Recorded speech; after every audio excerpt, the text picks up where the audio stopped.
How do I add negative and positive keywords properly in Amazon PPC? Not quite sure about positive keywords. There's no such thing.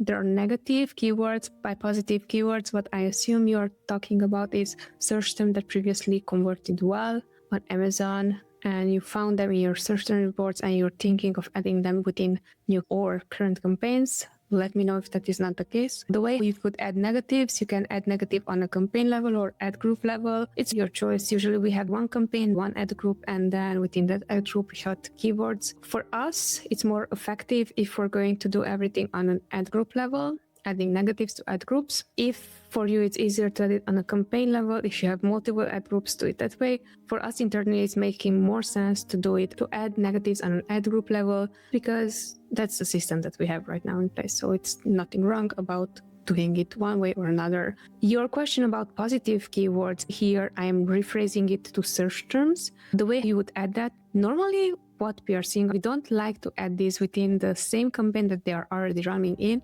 because that's altering the performance of the campaign. Now, if you're going to create a brand new campaign and you're going to add that keyword within the campaign and then you're trying to mimic how it performed in the previous campaign, highly likely it's not going to perform the same way. But what you have now, it's control. So now, instead of 10 keywords or 10 search terms that perform really well for you, from that one keyword, you have way more control on where does your ad spend go.